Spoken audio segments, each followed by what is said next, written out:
नमस्कार। वर्ग और वर्गमूल का जो चैप्टर चल रहा था उसमें 2 वीडियो अपलोड कर दिए थे और आज तीसरा वीडियो है जिसमें अपन इम्पोर्टेंट फैक्ट्स के बारे में जान रहे थे। इम्पोर्टेंट फैक्ट्स का मतलब जो वर्ग और वर्गमूल हैं इनके जो बेसिक हैं इनके बेसिक के बारे में अपन पढ़ रहे थे। ठीक है, तो इसी को आगे बढ़ाते हुए कुछ छोटी छोटी बेसिक बातें और हैं वर्ग और वर्गमूल के बारे में, उनको पढ़ते हैं। ठीक है, और फिर उसके बाद इन पे जो बेस्ड सवाल आएंगे उन सवालों को हल करेंगे। ठीक है, तो ये तो सबको पता है ही कि जो वर्गमूल है इसको करनी चिन्ह के द्वारा दिखाते हैं। ठीक है, इसको कौन सा चिन्ह बोलते हैं? करनी। ठीक है, और ये चिन्ह जब आप संख्या पर लगाते हैं तो इसी को अपन क्या कह देते हैं? वर्गमूल का चिन्ह। ठीक है, और ध्यान देना कि जैसे कोई संख्या है इसका वर्गमूल करना है तो आप इसको इस तरह भी लिख सकते हो, पावर में 1/2। जैसे एग्जाम्पल देके मैं आपको समझाता हूँ कि मान लीजिए 16 है। ठीक है, इसके ऊपर रूट का चिन्ह लगा हुआ है। इसका मतलब क्या है कि इसका वर्गमूल करना है। यदि इसका वर्गमूल करेंगे तो कितना आएगा अपने पास? 4। ठीक है, और यदि इसी वर्गमूल का जो चिन्ह है इसको आप पावर में 1/2 रखते हो, 16 की पावर 1/2, तो देखो क्या होगा कि जो 16 है इसको आप 4 की पावर 2 भी कर सकते हो। ठीक है, और भारघात कितनी है? 1/2। यदि होल घातों को आपस में गुणा कर लें, 2 गुणा 1/2, तो बताइए 4 की पावर 1 होगी जिसकी वैल्यू कितनी होगी? 4। तो अगर आप इस फॉर्मेट में इसको रखते हो 16 की पावर 1/2 तो भी आंसर कितना आना है? 4। ठीक है, और अगर रूट लगाकर करते हो तो भी आंसर कितना आना है? 4। ठीक है, तो ये बात आप अच्छी तरह समझ गए होंगे कि जो रूट है इसको आप पावर में 1/2 के रूप में भी लिख सकते हो। ठीक है, एक बात।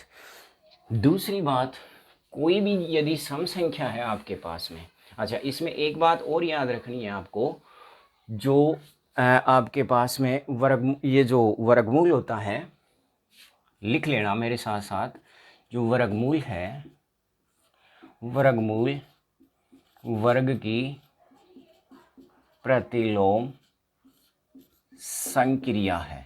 अगर मान लीजिए आप रीट और पटवार की तैयारी कर रहे हो, ठीक है, तो इनमें क्या होता है कि फैक्ट्स पर आधारित सवाल बन सकते हैं। इस तरह के 4 ऑप्शन आपके पास में आ जाएं, मान लीजिए कोई और भी ऑप्शन में आपको दे दे, तो आपको याद होना चाहिए कि जो वर्गमूल है ये वर्ग की प्रतिलोम संक्रिया है, बिल्कुल इसका उल्टा होता है। ठीक है, स्क्वायर कर दोगे, ठीक है, तो वर्ग संख्या आ जाएगी और उसका रूट कर देंगे तो अपने पास में उसकी वर्ग की मूल संख्या आ जाएगी।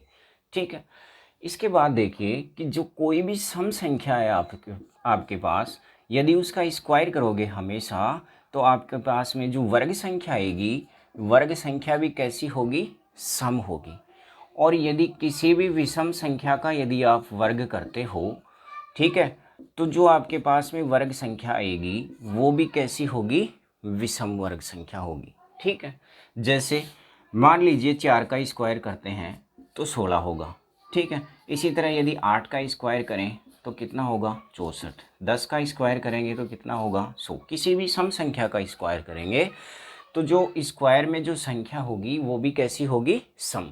सम संख्याओं का जो वर्ग है वो भी एक सम संख्या होगी। ठीक इसी तरह से विषम संख्याएं हैं तो इनका जो वर्ग करेंगे वो बताइए किस तरह की संख्या होगी? विषम संख्या। ठीक है, कोई भी विषम संख्या ले लीजिए और उसका स्क्वायर करेंगे तो विषम संख्या का स्क्वायर हमेशा विषम संख्या होता है और सम संख्या का स्क्वायर हमेशा सम संख्या होती है।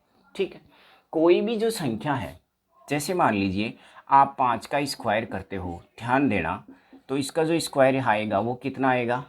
25। कहने का मतलब आपने 5 को 5 से गुणा किया है। ठीक है, ठीक इसी तरह से यदि -5 का स्क्वायर करना है तो बताइए कितना होगा? 25। ठीक है, यानी यहाँ आपने क्या किया? -5 को -5 से गुणा किया, माइनस माइनस को गुणा करेंगे तो प्लस होगा और कितना हो जाएगा? 5 को 5 से गुणा करेंगे तो 25। ठीक है, यदि इसको आप उल्टा कहो, उल्टा कैसे? कि जो कोई भी वर्ग संख्या है और उसका यदि वर्गमूल करते हैं तो उसके दो वर्गमूल होते हैं। एक तो होता है आपका धनात्मक और दूसरा होगा ऋणात्मक। ठीक है, कोई भी जो वर्ग संख्या है, वर्ग संख्या का यदि वर्गमूल करते हैं, ये वर्ग संख्या का वर्गमूल, वर्ग संख्या के दो वर्गमूल होते हैं, वर्ग संख्या के दो वर्गमूल होंगे, पूर्ण वर्गमूल होंगे। एक तो कैसा होगा, धनात्मक, ठीक है, प्लस में, और दूसरा कौन सा होगा आपका, ऋणात्मक। शायद बात आपकी अच्छी तरह समझ में आ गई होगी कि जैसे मान लीजिए 49 है, ठीक है, इसका वर्गमूल करना है तो एक तो प्लस का 7 होगा और दूसरा माइनस का 7 होगा। ठीक, यदि आप प्लस के 7 को प्लस के 7 से गुणा करते हो तो प्लस का ही कितना आ जाएगा, 49। और इसी तरह यदि -7 को -7 से गुणा करते हो तो प्लस का कितना आएगा, 49। ठीक है, तो एक तो प्लस का और दूसरा माइनस का। कोई भी, एक बार फिर मैं आपको बताता हूँ कि कोई भी जो वर्ग संख्या है उसका वर्गमूल करते हैं तो उसके हमेशा दो वर्गमूल होते हैं, एक तो धनात्मक और एक ऋणात्मक। संख्या तो वही होगी, जैसे 49 का आपने वर्गमूल किया तो 7 होगा, लेकिन 7 प्लस का भी हो सकता है और 7 माइनस का भी हो सकता है। तो जहाँ तक इनके जो इम्पोर्टेंट फैक्ट्स थे उनके बारे में अपन ने लगभग सभी बातें पढ़ ली हैं। फिर भी मान लीजिए अगर कोई बात बच गई हो तो जैसे अपन सवाल करेंगे तो उन सवालों में उनको ले लेंगे। ठीक है, इसमें एक बात और याद रखना कि जो पाइथागोरस ट्रिक्स होती हैं, पाइथागोरस, अच्छा इसमें क्या है कि जैसे 3 का स्क्वायर, ठीक है, और 4 का स्क्वायर, इन दोनों को आप ऐड करते हो तो कितना होगा, 5 का स्क्वायर होगा कि नहीं होगा, बताइए। 3 का स्क्वायर करेंगे 9, 4 का स्क्वायर करेंगे 16 और इधर 5 का स्क्वायर करेंगे 25। क्या 16 और 9 भी 25 हो रहे हैं, बिल्कुल हो रहे हैं। तो ये जो बोलते हैं इसको पाइथागोरस ट्रिक बोलते हैं। ठीक है, इस तरह की कई संख्याएं होती हैं, जैसे 6 का स्क्वायर है, ठीक है, और 8 का स्क्वायर, यदि इनको जोड़ते हैं तो कितना आएगा, 10 का स्क्वायर। 6 का स्क्वायर कितना होता है, 36, और 8 का स्क्वायर कितना होगा, 64। ठीक है, और इन दोनों को जोड़ेंगे तो 10 का स्क्वायर कितना होगा, 100। इन दोनों का योग भी 100 हो रहा है और 10 का स्क्वायर भी 100 हो जाएगा। ठीक, इसी तरह से मान लीजिए 5 का स्क्वायर है, ठीक है, और 12 का स्क्वायर है। 5 का स्क्वायर कितना होगा, 25, और 4 का स्क्वायर 144। यदि इन जो दोनों को जोड़ेंगे तो कितना आएगा, 169, और इसका वर्गमूल कितना होगा, 13। तो कह सकते हैं कि 5 का स्क्वायर प्लस 12 का स्क्वायर बराबर 13 का स्क्वायर भी होता है। ठीक है, इस तरह की कई ट्रिक्स हैं अपने पास। तो इतनी बात आप समझ गए होंगे।